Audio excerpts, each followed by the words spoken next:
the first time the truth surfaced, it wasn't through words or confessions. It arrived in broad daylight, under a cloudless sky, with the sound of sirens cutting through a peaceful city morning, and a single man stepping forward in a way that made trained professionals freeze. In that moment, everything Isla Mercer thought she knew about her husband cracked open, revealing a past so powerful it would change the meaning of strength, love, and sacrifice forever. Before the story pulls you deeper, take a moment. If you believe in kindness, in second chances, and in the quiet heroes who walk among us unseen, please like this video, comment your thoughts, share it with someone who needs hope, and subscribe to Touch of Kindness. Your support keeps stories like this alive. Isla Mercer had built her life on clarity, control, and careful decisions. As the CEO of a fast-growing urban infrastructure firm, she was known for her sharp mind, steady leadership, and refusal to be impressed by appearances. She trusted data more than charm, logic more than promises. So when she met Rowan Hale, a widowed single father with gentle eyes and worn hands, she assumed she understood him completely.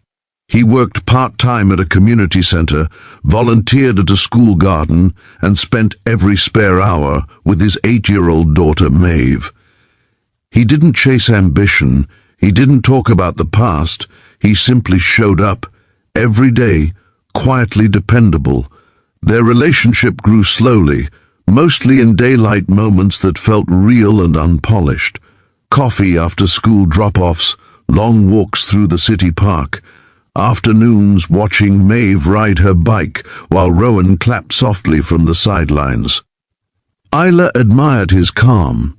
After years of boardrooms and battles, his simplicity felt like rest.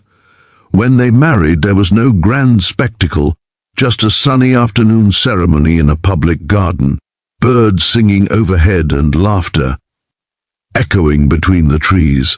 Isla believed she had married an ordinary dad, and she was content with that belief. Life settled into a rhythm. Isla managed million-dollar contracts while Rowan packed lunches, attended parent-teacher meetings, and fixed things around their modest home. He never complained about her long hours or the weight she carried. He listened more than he spoke, offering steady presence instead of advice. Sometimes Isla wondered why a man so capable seemed to carry himself as if he were always careful not to take up too much space. She assumed it was grief, or humility, or simply who he was. What she did not know was that Rowan's calm was forged, not natural. It had been trained into him under scorching suns and sleepless nights, in places where hesitation cost lives. He had learned to stay invisible because visibility once meant danger. He had learned to soften his edges because he had once been sharpened for war. The day everything changed began like any other. Isla had taken a rare morning off, and the three of them walked through a busy downtown plaza, sunlight reflecting off glass buildings, the sound of street musicians floating in the air. Maeve skipped ahead, laughing, while Rowan held Isla's hand loosely, scanning the crowd with a habit so subtle it went unnoticed. Then chaos erupted. A delivery truck skidded sideways, crashing into a barrier near a crowded cafe. Smoke poured from the engine. People screamed and scattered. In the confusion, a man stumbled from the passenger side, clutching something metallic, his movements frantic and erratic. Panic spread faster than understanding. Phones dropped. Children cried. The air filled with fear.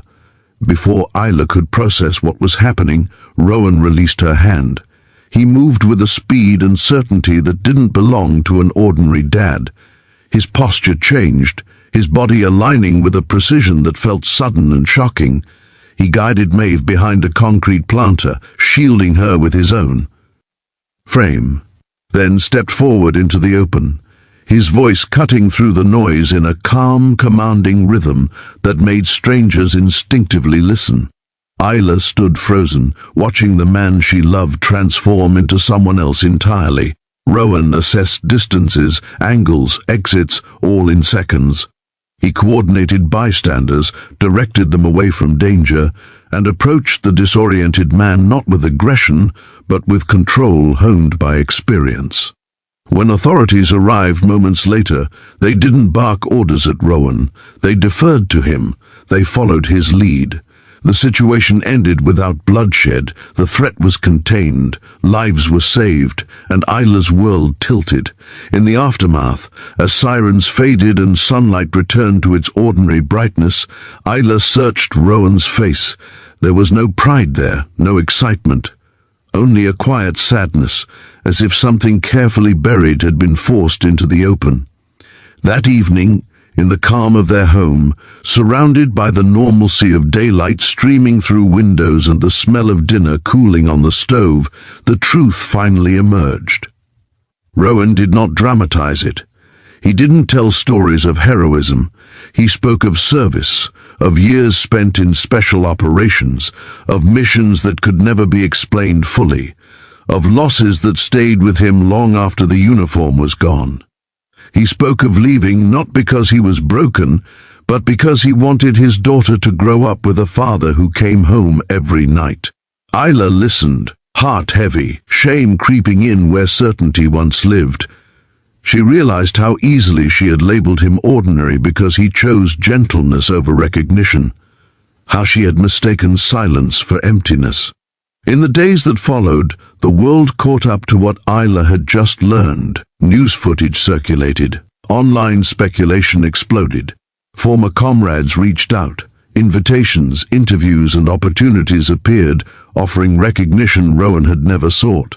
At the same time, Isla faced her own reckoning. At work, she had always been the powerful one, the protector, the provider. Now she saw that strength had been quietly balancing her from the other side all along. Rowan never tried to compete with her success. He simply carried his own weight, unseen. Maeve sensed the shift too.